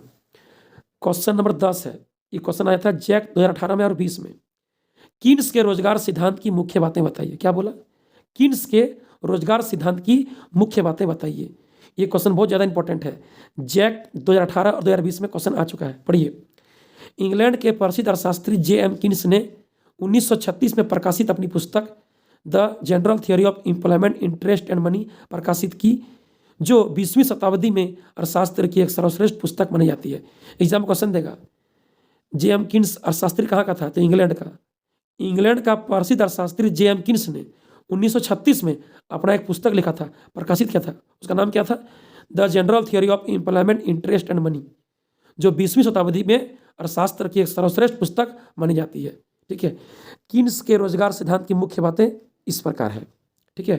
कीन्स का रोजगार सिद्धांत आया था मंदी के बाद, 1929 से 1933 तक मंदी आया था। मंदी के बाद वह मंदी को देखते हुए अवधारणा सिद्धांत दिया था कीन्स ने। देखिए, पहला है, यह आवश्यक नहीं है कि अर्थव्यवस्था में सदैव पूर्ण रोजगार की स्थिति बनी रहे, यानी आय रोजगार का संतुलन स्तर वस्तुओं एवं सेवाओं के सामूहिक मांग एवं सामूहिक पूर्ति पर निर्भर करता है। देखिए, यह आवश्यक नहीं है कि अर्थव्यवस्था में सदैव पूर्ण रोजगार की स्थिति पाया जाएगा। आय रोजगार का संतुलन स्तर डिपेंड करता है कि देश में वस्तुओं एवं सेवाओं का सामूहिक मांग एवं सामूहिक पूर्ति कैसा है, उसी पर डिपेंड करेगा। हमेशा आय रोजगार पूर्ण नहीं होगा, ठीक है। आगे चलिए, पॉइंट नंबर बी है, अर्थव्यवस्था में कभी अति उत्पादन, कभी न्यून उत्पादन की संभावना होती है। देखिए, जैसे लीजिए सब्जी का उत्पादन, धान का उत्पादन, गेहूं का उत्पादन, फल का उत्पादन, क्या हमेशा एक बराबर होता है? नहीं, कभी उत्पादन अति होता है, कभी उत्पादन न्यून होता है। यानी अर्थव्यवस्था में वस्तुओं सेवाओं का जो उत्पादन होता है ना, कभी अधिक भी होता है, कभी कम भी होता है। अति उत्पादन एवं कभी न्यून उत्पादन की संभावना बनी रहती है। आगे बढ़िए, सी नंबर, अर्थव्यवस्था में कभी तेजी एवं कभी मंदी की समस्या उत्पन्न होती है। कभी वस्तु का दाम बढ़ जाता है, कभी घट जाता है, कभी अधिक दाम पर खरीदना पड़ता है और कभी कम दाम में भी लोग नहीं लेता है, क्योंकि जब लोग के पास आय रोजगार नहीं रहेगा तो मंदी आ जाएगा, तब कम दाम पर भी वस्तु नहीं बिकेगा, और जब आय रोजगार बढ़ जाएगा तब तेजी हो जाएगा। तो तेजी मंदी चलते रहता है, जिसको हम लोग व्यापार चक्र कहते हैं। आगे चलिए, मांग पूर्ति को तय करेगा, ना कि पूर्ति मांग को। क्या बोला? मांग पूर्ति को तय करती है, ना कि पूर्ति मांग को। देखिए, पूर्ति कितना होगा ना, वो मांग तय करेगा। जिस तरह से वस्तु का मांग होगा उस तरह पूर्ति होगा। तो मांग पूर्ति को तय करेगा कि पूर्ति कितना होगा, ना कि पूर्ति मांग को। आगे चलिए, इस सिद्धांत के मुताबिक बेरोजगारी का कारण प्रभावी मांग की कमी होती है। देखिए, प्रभावी मांग क्या होता है? बोलता है एक ऐसा सिचुएशन जब देश की अर्थव्यवस्था में कुल मांग कुल पूर्ति को पूरा प्रभावित करेगा।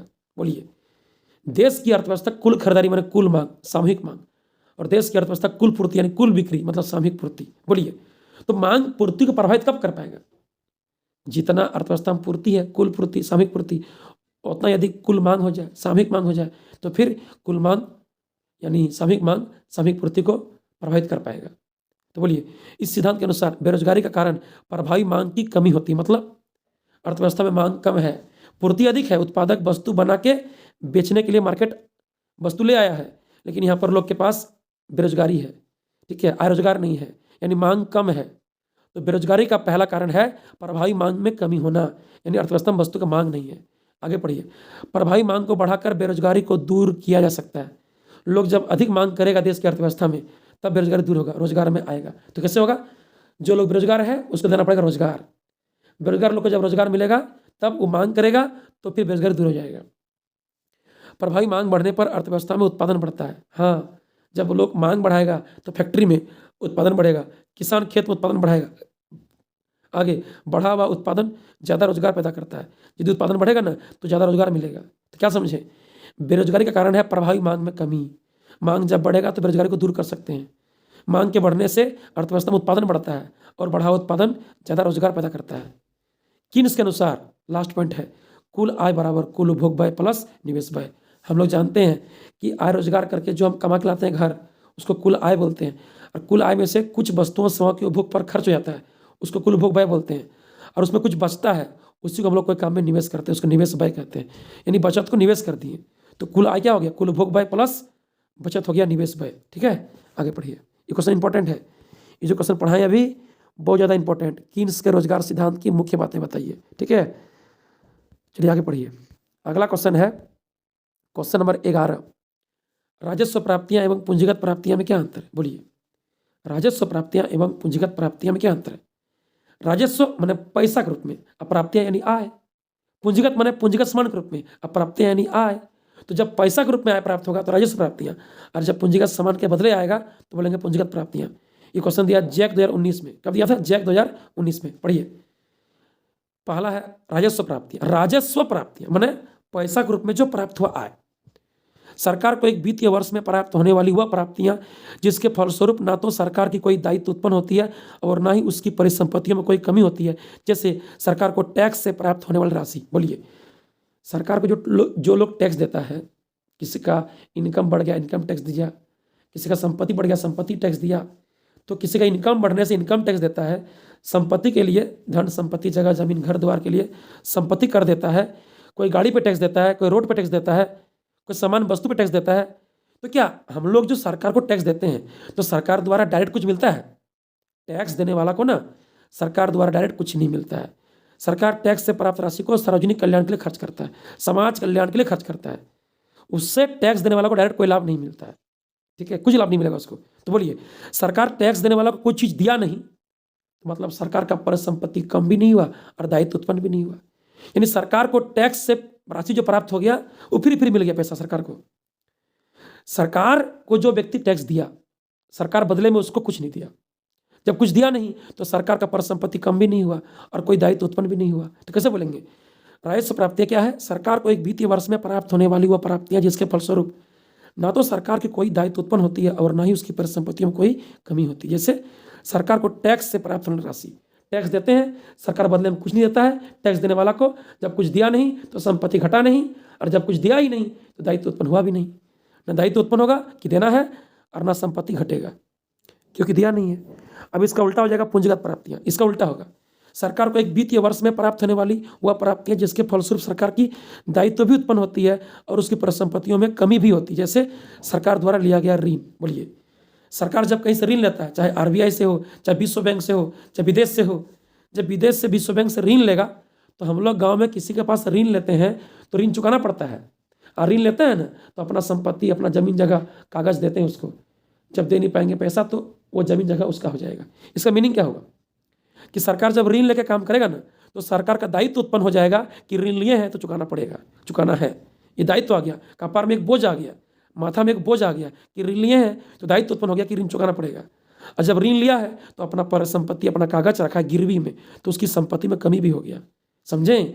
यानी पूंजीगत प्राप्तियां क्या होता है? इससे दायित्व भी उत्पन्न होता है कि ऋण लिए देना पड़ेगा, और परिसंपत्ति में कमी भी होता है क्योंकि जब ऋण हम चुका नहीं पाएंगे तो वो जो हम जमीन जगह कागज दिए हैं, जो हमको ऋण दिया महाजन को, ठीक है, तो उसको हम जो दिए हैं तो फिर जब दे नहीं पाएंगे पैसा तो फिर वो संपत्ति उसका हो जाएगा, वो गाड़ी वो सामान उसका हो जाएगा।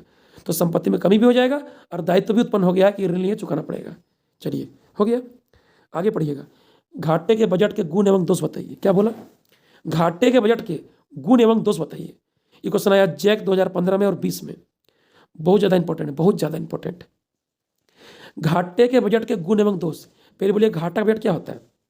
घाटे का बजट होता है कि सरकार का बजट में जब एक वित्तीय वर्ष में उसका आय कम प्राप्त हुआ और व्यय अधिक हो गया। एक वित्तीय वर्ष के दौरान सरकार की जब आय कम होती है और व्यय अधिक होती है तो सरकार को बजट में घाटा हो जाता है, उसको बोलेंगे घाटे का बजट। यानी वह बजट जिसमें सरकार की व्यय उसके आय से अधिक होती है या सरकार का आय उसके व्यय से कम होती है, उसको बोलेंगे घाटे का बजट। बोलिए, इसका क्या गुण है और क्या दोष है? ये क्वेश्चन दिया जैक 2015 और 20 में। पहला गुण है इसका, घाटे के बजट के गुण। घाटे के बजट से अर्थव्यवस्था में सुधार होता है और आर्थिक क्रियाएं बेहतर होती है। जब सरकार आय से अधिक व्यय करेगा तो आय से अधिक व्यय करने से क्या होगा? देश का आर्थिक विकास होगा, आर्थिक सुधार होगा। आर्थिक क्रिया मतलब आय रोजगार बढ़ेगा। ठीक है, इससे मंदी के दौरान आर्थिक विकास को बढ़ावा मिलता है।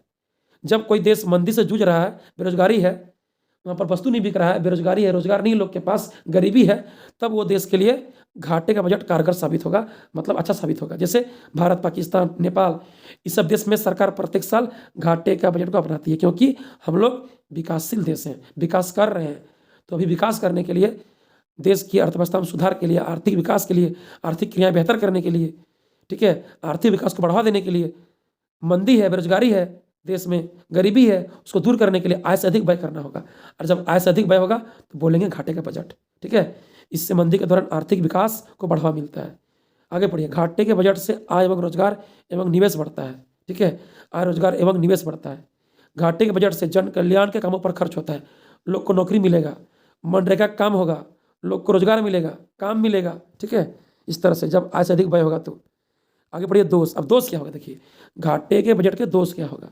घाटा हुआ है मतलब आय कम है, व्यय ज़्यादा है, तो सरकार लेगा ऋण या अपना परिसंपत्ति बेचेगा, ये दोष हो गया।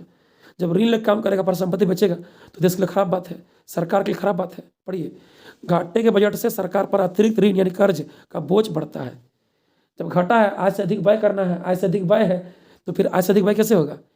एक्स्ट्रा सरकार ऋण लेगा आरबीआई से या तो विश्व बैंक से, क्या लेगा, कर्ज लेगा, कर्ज ऋण लेगा, लोन लेगा, तो फिर सरकार का एक्स्ट्रा बोझ बढ़ जाएगा। घाटे के बजट के कारण मुद्रास्फीति, महंगाई बढ़ती है।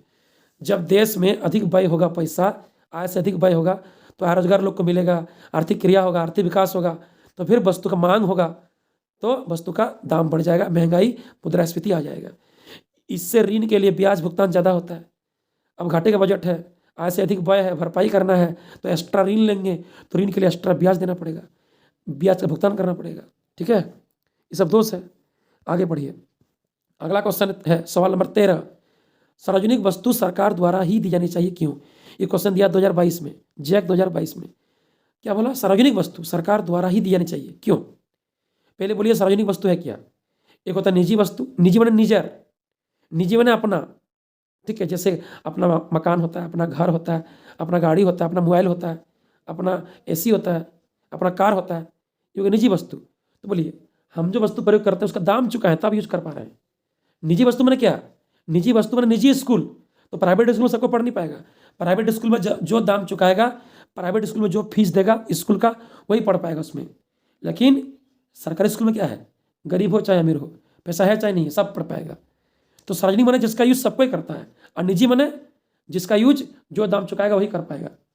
जो गाड़ी का दाम चुकाएगा, जो एरोप्लेन का फी देगा, वही लोग एरोप्लेन में चढ़ पाएगा, वही लोग गाड़ी खरीद पाएगा, वही लोग मोबाइल यूज करेगा, वही लोग एसी खरीद पाएगा, यूज कर पाएगा, जो उसका दाम चुकाएगा। उठोगे निजी वस्तु। सार्वजनिक क्या होता है, वे वस्तुएं जो सरकार द्वारा समाज को निःशुल्क प्रदान की जाती है उसे सार्वजनिक वस्तु कहते हैं, जैसे सड़क, पुल, बांध, स्कूल, कॉलेज, हॉस्पिटल, ये सब। बोलिए हो गया। अब समझिए सार्वजनिक वस्तु सरकार द्वारा क्यों प्रदान किया जाना चाहिए। सार्वजनिक वस्तु सरकार द्वारा ही प्रदान की जानी चाहिए क्योंकि ऐसी वस्तुओं का उपयोग समाज द्वारा सामूहिक रूप से किया जाता है और निजी क्षेत्र के द्वारा ऐसी वस्तुओं को उपलब्ध कराना संभव नहीं हो पाता है। बोलिए, कोई प्राइवेट कंपनी रोड बना के पैसा नहीं लगा, ऐसा हो सकता है? ऐसा नहीं हो सकता है। हम लोग को सरकार रोड देता है, पुल, सड़क, नहर, बांध, स्कूल, कॉलेज, हॉस्पिटल, फ्री निःशुल्क, क्योंकि इसका उपयोग समाज द्वारा सामूहिक रूप से किया जाता है। और समाज में कोई गरीब है, कोई अमीर है, इसको देखते हुए सबको समान महत्व देता है सरकार। और क्या करता है, ये देता है फ्री में। ठीक है, बुझे नहीं बुझे। लेकिन निजी क्षेत्र को यदि वस्तु देगा हमको तो दाम लेगा। तो बोलिए, निजी कोई क्षेत्र है, वह सड़क, वह पुल, नहर, स्कूल, कॉलेज, हॉस्पिटल देगा और पैसा नहीं लेगा, ऐसा हो सकता है? नहीं हो सकता है। इसका मतलब निजी क्षेत्र, निजी कंपनी ये सब चीज़ दे नहीं पाएगा, क्योंकि वो देगा तो लाभ कमाएगा, वो देगा तो पैसा लेगा। लेकिन सार्वजनिक वस्तु जो होता है वो सरकार द्वारा दिया जाना चाहिए, इसीलिए क्योंकि ऐसी वस्तु का प्रयोग समाज द्वारा सामूहिक रूप में करते हैं। उसमें गरीब है, पिछड़ा है, ठीक है, क्या बोलता है, बेरोजगार लोग हैं, तो सबको कैसे मिलेगा वो। यदि ये सब चीज़ निजी कंपनी देने लगे तो जो दाम चुकाएगा उसी को मिलेगा, जो नहीं चुकाएगा नहीं मिलेगा। इसलिए सरकार द्वारा दिया जाना चाहिए ताकि सबको लाभ मिले, बराबर मिले, कोई भेदभाव नहीं हो।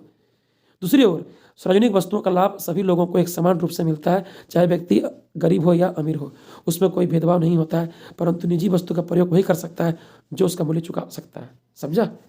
चलो आगे पढ़ो। आगे है सवाल नंबर 14, भुगतान शेष खाते की चालू खाता एवं पूंजी खाता में अंतर बताइए। क्या बोला? भुगतान शेष खाते की चालू खाता एवं पूंजी खाता में अंतर बताइए। देखिए, नाम में ही अंतर है। चालू खाता मतलब जो लेन देन चल रहा है डेली, उसको बोलेंगे चालू खाता, माने करेंट अकाउंट। और पूंजी खाता मतलब जिसमें पूंजीगत सामान का लेन देन को रिकॉर्ड रखा जाएगा, जो लेन देन रोज रोज नहीं होता है, वर्तमान डेली नहीं होता है। देखिए, चालू खाता में ना एक देश विश्व के साथ व्यापार कर रहा है, लेन देन कर रहा है, ठीक है, भुगतान कर रहा है, ले रहा है, दे रहा है, वस्तु आ रहा जा रहा है, तो बोलता है कि डेली जो वस्तु सेवा का आयात निर्यात हो रहा है डेली, और एक पक्षीय भुगतान, एक पक्षीय लेन देन, वो शामिल होगा तुम्हारा चालू खाता में। माने एक तरफ से कितना गया, उधर से कितना आया, एक पक्षीय लेन देन, एक पक्षीय हिसाब किताब, ठीक है, एक पक्ष का, एक तरफ का। तो बोलता है चालू खाता वह खाता जिसमें वस्तुओं और सेवाओं के आयात और निर्यात एवं एक पक्षीय भुगतानों का हिसाब किताब रखा जाता है। मतलब डेली जो वर्तमान में वस्तु सेवा का लेन देन हो रहा है वो रहेगा चालू खाता में, और एक पक्षीय भुगतान, एक पक्षीय लेन देन। आगे देखिए इधर, पूंजी खाता वह खाता है जो एक देश के निवासियों एवं शेष विश्व के निवासियों के द्वारा किए गए सभी पूंजीगत लेन देनों से संबंधित होता है। बोलिए, कोई कंपनी फैक्ट्री खोलेगा, प्लांट चाहिए, मशीन चाहिए, वो विदेश से खरीदेगा, देश में नहीं मिल रहा है, या हमको कोई भारी भरकम मशीन चाहिए, प्लांट चाहिए या गाड़ी चाहिए, ठीक है, कोई नया टेक्नोलॉजी तकनीक चाहिए, बड़ा मशीन चाहिए, तो क्या उसका लेन देन आदमी रोज करता है? नहीं, जब जरूरत पड़ेगा तब करेगा। तो उसको बोलेंगे पूंजी खाता में। जो लेन देन रोज रोज नहीं होता है, एक बार हो गया फिर फिक्स रह गया, फिर कभी होगा, उस तरह से। तो पूंजीगत सामान का लेन देन रोज रोज नहीं होता है, ये भारी भरकम होता है और इसका दाम करोड़ों में होता है, लाखों में होता है, इसलिए ये लेन देन रोज रोज नहीं होता है, ये जरूरत पड़ने पर ही होता है, ठीक है। उसको बोलेंगे पूंजी खाता में रिकॉर्ड रखा जाएगा पूंजीगत वस्तु को। और चालू खाता में क्या होगा? जो रोज लेन देन चल रहा है, जैसे वस्तु सेवा का आयात निर्यात और एक पक्षीय भुगतान, माने एक तरफ का लेन देन। समझे? आगे पढ़िए। अगला पॉइंट है, चालू खाते के लेन देन प्रवाह के रूप में होते हैं जो देश की चालू आय में परिवर्तन लाते हैं। मतलब चालू खाता का लेन देन चलते रहता है, गतिशील है, माने ये प्रवाह है, ये फ्लो है, कभी कम कभी ज़्यादा, ये चलते रहता है, ठीक है। और जो देश की चालू आय में परिवर्तन लाते हैं, मतलब देश में जो लगातार लेन देन चल रहा है वस्तु सेवा का डेली बेसिस पे, जो रोज लेन देन हो रहा है वस्तु सेवा का, विदेश से वस्तु आ रहा है, विदेश वस्तु जा रहा है, विदेश से सेवा आ रहा है, मतलब सूचना आ रहा है, बैंकिंग आ रहा है, यहाँ से सूचना बैंकिंग जा रहा है, इस तरह से। तो जब वस्तुओं सेवाओं का लेन देन रोज चलेगा तो वो देश की चालू आय, मतलब जो देश का डेली का आय है, परिवर्तनशील आय है, उसमें परिवर्तन लाएगा। और ये लेन देन होगा प्रवाह के रूप में। प्रवाह मतलब फ्लो होना, गतिशील होना। इधर पढ़िए, पूंजी खाते के लेन देन स्टॉक रूप में होते हैं जो देश के पूंजीगत स्टॉक को प्रभावित करते हैं। मतलब पूंजी खाते के लेन देन स्टॉक रूप में होते हैं, मतलब एक बार कोई पूंजीगत वस्तु का लेन देन हो गया, फिर स्टॉक हो गया, फिर कभी होगा, जो पूंजीगत स्टॉक को प्रभावित करेगा। मतलब पहले हम खरीदे 3 मशीन खरीदे थे, 2 को बचे थे, 6 महीना बाद, 1 साल बाद क्या हुआ, 4 मशीन और बेचे, 2 मशीन और खरीदे। तो बोलिए, ये 6 महीना 1 साल के बाद हुआ ना, तो ये स्टॉक रूप में होगा जो देश के पूंजीगत स्टॉक को प्रभावित करेगा कि पहले हम 3 खरीदे थे, 2 बेचे थे, अब हम 4 बेचें, 2 खरीदें, इस तरह से। तो ये रोज रोज नहीं होगा, ये कभी कभार होगा, ये स्टॉक रहेगा, ठीक है। आगे देखिए, चालू खाते के घटक निम्नलिखित हैं। चालू खाता में शामिल होता है दृश्य वस्तुओं का आयात निर्यात, और दृश्य मद यानी सभी सेवाएं, और एक पक्षीय अंतरण, एक पक्षीय लेन देन। और पूंजी खाते घटक निम्नलिखित है विदेशी प्रत्यक्ष निवेश। यहाँ का कोई व्यक्ति या पैसा वाला उद्योगपति, अंबानी, अडानी, रतन टाटा, बिरला, ये कोई बड़ा व्यक्ति विदेश में पैसा लगाया है, तो कंपनी पे लगाया ना, कोई पूंजीगत सामान पे लगाया, प्लांट पे लगाया ना, उसको बोलेंगे विदेशी प्रत्यक्ष निवेश। विदेशी ऋण, जब हम विदेश से ऋण लेंगे तो अपना पूंजीगत सामान रखेंगे गिरवी उसके पास, विदेश के लोग के पास, व्यापारी के साथ, ठीक है। तो उसको पूंजीगत सामान का लेन देन होगा, पूंजीगत वस्तु का लेन देन होगा। जैसे हम लोग जब लेते हैं गांव में ऋण, तो अपना गाड़ी, अपना जमीन जायदाद रखते हैं गिरवी, तो पूंजीगत वस्तु होता है वो। उसी तरह यहाँ भी होगा। विदेशी उपहार हम देंगे या हमको देगा तो भी पूंजीगत रूप में होगा। जैसे चीता मिला है नामोबिया से हमारा देश का सरकार को मिला है चीता गिफ्ट में, तो क्या है? पूंजीगत सामान है। ये थोड़े डेली मिलेगा, ये थोड़े इससे हम व्यापार करेंगे, बिजनेस करेंगे, ये पूंजीगत चीज़ है, इसको पूंजीगत खाता में रखा जाएगा, स्टॉक रूप में रहेगा। और जो डेली लेन देन चल रहा है, वस्तु सेवा का व्यापार हो रहा है, वस्तु सेवा का एक पक्षीय अंतरण, एक पक्षीय लेन देन चल रहा है, आयात निर्यात चल रहा है, वस्तु सेवा का उठो होगा प्रवाह के रूप में, उठो हम शामिल करेंगे चालू खाता में, ठीक है, जो लगातार चल रहा है। आगे देखिए, एक न्यूमेरिकल है, सवाल नंबर 15 पढ़िए। न्यूमेरिकल है, निर्यात का मूल्य ज्ञात कीजिए। निर्यात का मूल्य ज्ञात कीजिए या ज्ञात करें जब व्यापार शेष में 300 करोड़ का घाटा है और वस्तुओं का आयात मूल्य 500 करोड़ है। क्या बोला? निर्यात का मूल्य ज्ञात करना है जब व्यापार शेष में 300 करोड़ का घाटा है और वस्तु का आयात मूल्य 500 करोड़ है। बोलिए, ये क्वेश्चन दिया था जैक 2022 में। कब दिया है? जैक 2022 में दिया था ये क्वेश्चन, पढ़िएगा। दिया है, क्वेश्चन में दिया है कि व्यापार शेष में 300 करोड़ का घाटा है। घाटा माने माइनस होगा, घाटा माने क्या? माइनस, यानी व्यापार शेष हो जाएगा माइनस 300 करोड़। और बोला है वस्तुओं का आयात मूल्य 500 करोड़ है, यानी आयात का मूल्य 500 करोड़। क्या निकालना है? निर्यात का मूल्य निकालना है। तो हो जाएगा निर्यात का मूल्य, ये निकालना यानी 8 मैंने क्वेश्चन मार्क होगा। तो बोलिए सूत्र क्या होता है, व्यापार शेष बराबर होता है निर्यात का मूल्य माइनस आयात का मूल्य। इसका मतलब एक देश विदेश के साथ वस्तु आयात निर्यात कर रहा है, वस्तु बेच रहा है खरीद रहा है, आयात निर्यात कर रहा है, तो जब निर्यात करेगा तो आय प्राप्त होगा, और जब आयात करेगा तो पैसा व्यय होगा। तो निर्यात करके जो आय प्राप्त हुआ, आयात करके जो पैसा व्यय हुआ, उसका अंतर करेंगे, जो शेषफल बचेगा उसको बोलेंगे व्यापार शेष, मैंने व्यापार करके इतना शेषफल बचा। ठीक है, ये तुम्हारा निर्यात का मूल्य माइनस आयात का मूल्य होगा। तो बोलिए व्यापार शेष क्या है, व्यापार शेष में 300 करोड़ का घाटा है, घाटा माने माइनस, यानी होगा माइनस 300 बराबर निर्यात का मूल्य निकालना है, छोड़ देंगे उसको, उसके बाद लिख देंगे माइनस आयात का मूल्य कितना है 500 है, लिख दीजिए 500। अब क्या कीजिए, निर्यात का मूल्य को रहने दीजिए इधर, आयात का मूल्य जो 500 है ना माइनस 500 उसको ले जाइए उधर, तो माइनस 300 प्लस 500 सॉल्व कीजिएगा, आ जाएगा निर्यात का मूल्य कितना 200 करोड़। ठीक है, ये क्वेश्चन दिया था जैक 2022 में, वो तो ईजी क्वेश्चन है और इंपॉर्टेंट क्वेश्चन है। व्यापार शेष बराबर निर्यात का मूल्य माइनस आयात का मूल्य, वैल्यू को पुट कर दीजिएगा। व्यापार शेष में 300 करोड़ का घाटा है तो माइनस होगा, माइनस 300 बराबर निर्यात का मूल्य माइनस आयात है 500, 500 चल जाएगा उधर, हो जाएगा प्लस, तो हो जाएगा 200 करोड़ निर्यात का मूल्य। आगे बढ़िए, आगे देखिए सवाल नंबर देखिए 16, देखिए सवाल नंबर पढ़िएगा 16, पढ़िए। सामूहिक मांग के संघटक या निर्धारक घटक क्या है, सामूहिक मांग किस पर निर्भर है, उसका संघटक या निर्धारक घटक क्या है। ये क्वेश्चन दिया था जैक 2015 में और 2022 में। ठीक है, कब कब दिया, 2015 2022 में दिया था क्वेश्चन, क्वेश्चन और भी आया है, बहुत इंपॉर्टेंट क्वेश्चन है ये। पढ़िए, सामूहिक मांग का संघटक या निर्धारक घटक क्या होगा। देखिए इसका घटक दो तरह से होगा, दो प्रकार से होगा। पहला ए नंबर होगा बंद अर्थव्यवस्था में, बंद अर्थव्यवस्था उसको बोलते हैं जब एक देश का विदेश के साथ व्यापार नहीं होगा। बंद अर्थव्यवस्था मतलब जब एक देश का विदेश के साथ कोई व्यापार नहीं होता है, कोई आर्थिक संबंध नहीं होता है, कोई विदेशी व्यापार विदेशी निवेश वस्तु का आयात निर्यात नहीं होता, उसको बोलेंगे बंद अर्थव्यवस्था।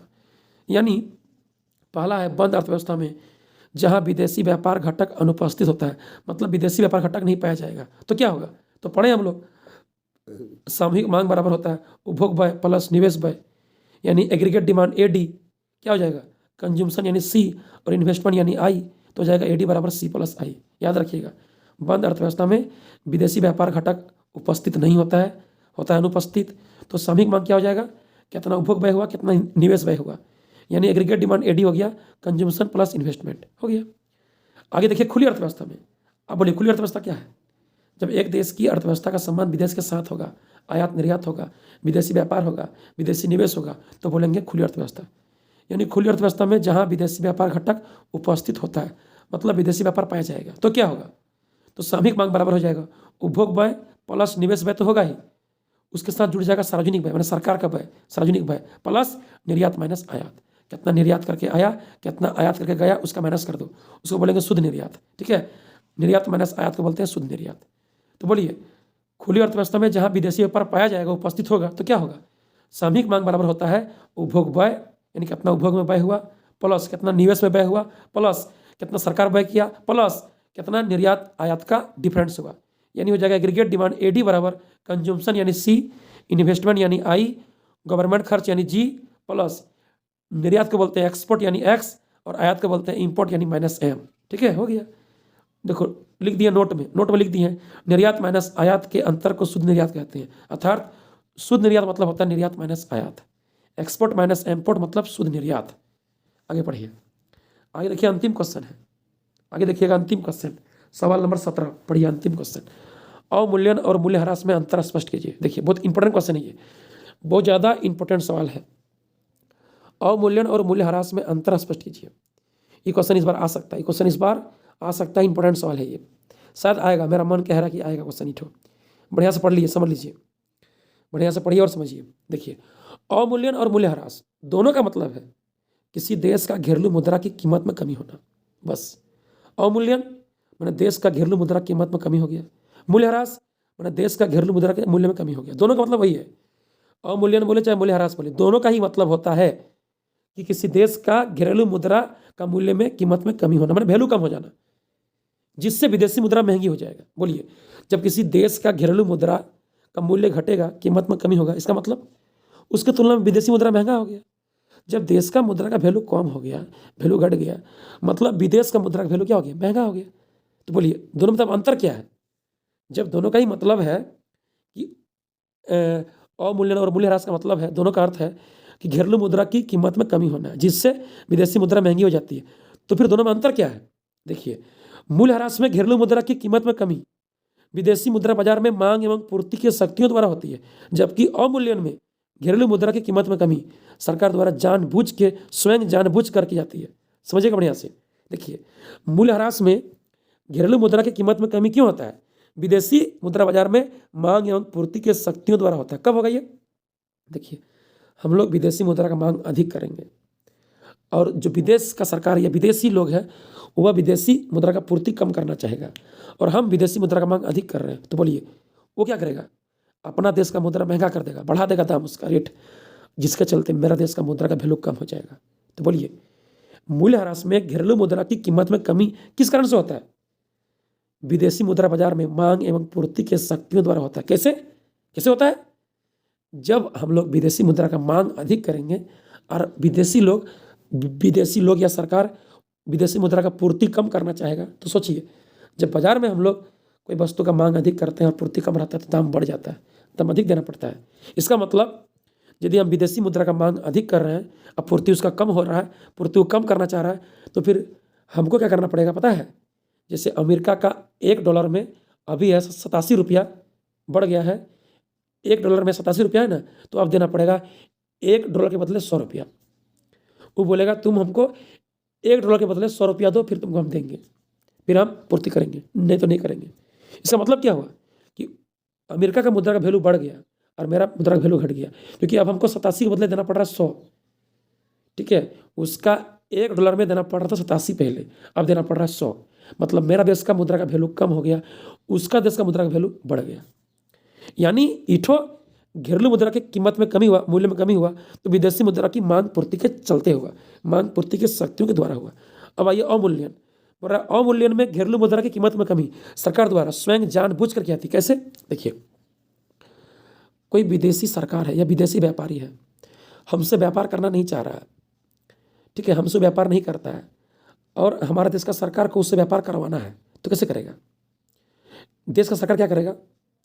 यदि $1 में 50 रुपया है, यदि $1 में 50 रुपया होता है मान लीजिए, तो फिर क्या करेगा? यहाँ का सरकार कर देगा $1 में 70 रुपया, 80 रुपया, ताकि अमेरिका हमसे व्यापार करने के लिए आकर्षित हो। क्योंकि अब अमेरिका को $1 के बदले 50 रुपये की जगह पर 70 रुपया मिलेगा, तो होगा खुश हो, तो वो हमसे व्यापार करने खोजेगा। यानी जब एक देश के सरकार के द्वारा देश का घरेलू मुद्रा की कीमत में कमी स्वयं जानबूझ कर दिया जाएगा, तो उसको बोलेंगे अवमूल्यन। बोलिए, इससे क्या हुआ? इससे हुआ कि हमारा देश का घरेलू मुद्रा सस्ता हो गया, उसका वैल्यू कम हो गया, और विदेशी मुद्रा महंगा हो गया। ठीक है, इससे यही हुआ। तो ये क्यों किया जाता है? आपको समझ में आ गया होगा कि हमको विदेश के साथ व्यापार करना है। कोई देश है जो हमसे व्यापार नहीं कर रहा है और हमको उससे व्यापार करवाना है, तो कैसे करेगा? उसको आकर्षित करने के लिए कुछ काम करना पड़ेगा ना। तो पहले देना पड़ता था अमेरिका का $1 में 50 रुपया, मान के चलिए 60 रुपया। अब क्या कर देंगे? हम कर देंगे $1 के बदले 90 रुपया, 100 रुपया। इससे क्या होगा? अमेरिका को अब $1 के बदले 50-60 रुपये की जगह पर 90-100 रुपया मिलेगा, तो वो हमसे व्यापार करने के लिए एग्री हो जाएगा। तो विदेशी व्यापार करने के लिए, विदेशी व्यापार आयात निर्यात को बढ़ाने के लिए सरकार द्वारा जब स्वयं जानबूझकर घरेलू मुद्रा का मूल्य में कमी कर दिया जाएगा, सस्ता कर दिया जाएगा, तो उसको बोलेंगे हम लोग अवमूल्यन। ठीक है, आशा करते हैं आपको समझ में आ गया होगा, सबको समझ में आ गया होगा। ठीक है, तो चलिए फिर मिलेंगे अगले वीडियो में। वीडियो कैसा लगा कमेंट बॉक्स में कमेंट कीजिए, और आपको क्या चाहिए बताइए, सब देंगे। आपको क्या चाहिए बताइए, सब मिलेगा आपको। ठीक है, जो भी दिक्कत है, प्रॉब्लम है, क्वेश्चन है, पूछिए उसको। ठीक है, तो चलिए मिलेंगे फिर अगले वीडियो में। तब तक ले बाय बाय, थैंक यू।